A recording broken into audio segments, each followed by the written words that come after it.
Hello friends, എല്ലാവർക്കും സ്വാഗതം പുതിയ വീഡിയോയിലേക്ക്. ഇന്ന് ഞാൻ വന്നിട്ടുള്ളത് വളരെ രുചികരമായിട്ടുള്ളൊരു ഈവനിങ് സ്നാക്ക് റെസിപ്പി ആയിട്ടാണ്. ഞാൻ ഇവിടെ ഉണ്ടാക്കാൻ പോകുന്നത് കടലമാവ് പക്കോടയാണ്. വീഡിയോ കണ്ടിട്ട് ഇഷ്ടപ്പെടുവാണെങ്കിൽ ലൈക്ക് ചെയ്യുക, ഷെയർ ചെയ്യുക, കമൻറ്റ് ചെയ്യുക, ചാനൽ സബ്സ്ക്രൈബ് ചെയ്യാനും മറക്കരുത്. അപ്പോൾ നമുക്ക് നേരെ വീഡിയോയിലോട്ട് പോകാം. പക്കോട ഉണ്ടാക്കാൻ വേണ്ടിയിട്ട് നമുക്ക് കുറച്ച് ഇൻഗ്രീഡിയൻസ് ഒന്ന് ചതച്ചെടുക്കണം. അതിനായിട്ട് മിക്സിയുടെ ചെറിയ ജാറിലോട്ട് ഒരു വലിയ ഉള്ളി കട്ട് ചെയ്തിട്ട് കൊടുക്കാം. ഇനി ഇതിലോട്ട് ഒരു കഷ്ണം ഇഞ്ചി ചെറിയ 7 പീസായിട്ട് കട്ട് ചെയ്തെടുത്തിട്ടുണ്ട്, അതുകൂടി ഇട്ട് കൊടുക്കാം. ഇനി ഇതിലോട്ടൊരു 5 അല്ലി വെളുത്തുള്ളി ഇട്ട് കൊടുക്കാം.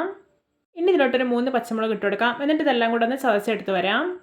ഇപ്പോൾ ഇത് ഞാൻ ചതച്ചെടുത്തിട്ടുണ്ട്. ഒരു കാര്യം ശ്രദ്ധിക്കുക, നല്ലപോലെ അരഞ്ഞു പോകരുത്, ചതച്ചെടുത്താൽ മാത്രം മതി. ഇനി ഒരു ബൗളിലോട്ട് 2 ടേബിൾ സ്പൂൺ വെളിച്ചെണ്ണ ഒഴിക്കാം. ഇനി ഇതിലോട്ട് നമ്മൾ ചതച്ച് വെച്ചിരിക്കുന്ന ഇഞ്ചി വെളുത്തുള്ളി പച്ചമുളക് ഉണ്ടല്ലോ, അതെല്ലാം ഇട്ട് കൊടുക്കാം. ഇനി ആവശ്യത്തിനുള്ള ഉപ്പ് കൂടി ഇട്ട് കൊടുക്കാം. ഇനി ഇതിലോട്ടൊരു 1 ടീസ്പൂൺ ചില്ലി ഫ്ലേക്സ് ഇട്ട് കൊടുക്കുന്നുണ്ട്. ഇനി ഒരു 1/2 ടീസ്പൂൺ കായപ്പൊടി ഇട്ട് കൊടുക്കാം. ഇനി ഇതിലോട്ട് കുറച്ച് കറിവേപ്പില അരിഞ്ഞതും മല്ലിയില അരിഞ്ഞും ഇട്ട് കൊടുക്കുന്നുണ്ട്. എന്നിട്ട് ഇതെല്ലാം കൂടി കൈ വെച്ചിട്ട് നന്നായിട്ടൊന്ന് തിരുമ്മി യോജിപ്പിച്ചെടുക്കാം. വളരെ സിമ്പിളായിട്ട് ഉണ്ടാക്കിയെടുക്കാൻ പറ്റുന്ന ഈ ഒരു പക്കോട റെസിപ്പി എന്തായാലും ഒന്ന് ട്രൈ ചെയ്ത് നോക്കണേ. നന്നായി തിരുമ്മി യോജിപ്പിച്ചതിന് ശേഷം ഇനി ഇതിലോട്ട് ഒരു ഗ്ലാസ് കടലപ്പൊടി ഇട്ട് കൊടുക്കാം.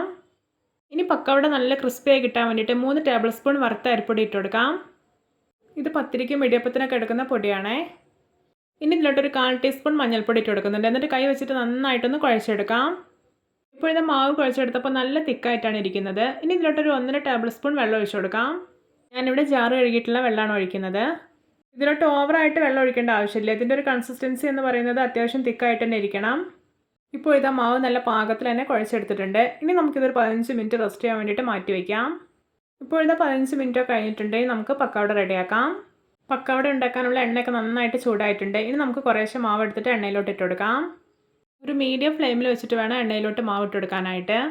ഹൈ ഫ്ലെയിമിൽ വയ്ക്കുമ്പോൾ പെട്ടെന്ന് തന്നെ പുറമേയൊക്കെ മുരിഞ്ഞ് കിട്ടും, പക്ഷേ ഉള്ളിൽ തീരെ കുക്കായി കിട്ടില്ല. നമ്മുടെയൊക്കെ വീട്ടിൽ എപ്പോഴും ഉണ്ടാകുന്ന വളരെ കുറച്ച് ഇൻഗ്രീഡിയൻസ് മാത്രം മതി ഒരു ടേസ്റ്റി ആയിട്ടുള്ള പക്കോട ഉണ്ടാക്കിയെടുക്കാനായിട്ട്. ഞാൻ മുമ്പ് ഇതുപോലെയുള്ള പെർഫെക്റ്റ് ആയിട്ടുള്ള പക്കോട റെസിപ്പികൾ ചെയ്തിട്ടുണ്ടായിരുന്നു. അതിൻ്റെ ലിങ്കൊക്കെ ഡിസ്ക്രിപ്ഷനിൽ കൊടുക്കാം, എല്ലാവരും ഒന്ന് കാണണേ. ഇപ്പോഴിതാ നമ്മുടെ പക്കോടയുടെ ഒരു സൈഡൊക്കെ നല്ലപോലെ മൊരിഞ്ഞ് കളറൊക്കെ ചേഞ്ച് ആയി വന്നിട്ടുണ്ട്. ഇനി ഇതെല്ലാം ഒന്ന് തിരിച്ചിട്ട് കൊടുക്കാം. ഇപ്പോൾ പക്കോടയുടെ നല്ല സ്മെല്ലൊക്കെ വരുന്നുണ്ട് കേട്ടോ. ഇപ്പോൾ ഇത് നമ്മുടെ കടലമാവ് പക്കോട നല്ല പെർഫെക്റ്റ് ആയിട്ട് റെഡി ആയിട്ടുണ്ട്. നല്ല പോലെ മൊരിഞ്ഞ് നല്ലൊരു ബ്രൗൺ കളറായി വന്നിട്ടുണ്ട്. ഇത്രയും മതി. ഇനി നമുക്കിത് എണ്ണയിൽ നിന്ന് കോരി മാറ്റാം. ഞാനിത് 2 ബാച്ചായിട്ടാണ് കേട്ടോ ഫ്രൈ ചെയ്തെടുത്തിട്ടുള്ളത്. ഈ ഒരു കടലമാവ് പക്കോട കാണുമ്പോൾ തന്നെ നിങ്ങൾക്ക് മനസ്സിലാവുന്നില്ല എത്രത്തോളം ക്രിസ്പി ആയിട്ട് ഇരിക്കുന്നതെന്ന്. കാണാൻ എന്തൊരു ഭംഗിയാണല്ലേ. കാണുന്ന പോലെ തന്നെയാണ് കഴിക്കാനും സൂപ്പർ ടേസ്റ്റിയാണ്. പിന്നെ എടുത്തു പറയേണ്ട മറ്റൊരു കാര്യം, ഒട്ടും എണ്ണമയമൊന്നും ഇല്ല എന്നുള്ളതാണ്. വൈകുന്നേരങ്ങളിൽ ബ്ലാക്ക് ടീക്കൊപ്പം ഈ ഒരു ക്രിസ്പി പക്കോട ഉണ്ടെങ്കിൽ സൂപ്പർ ആയിരിക്കും.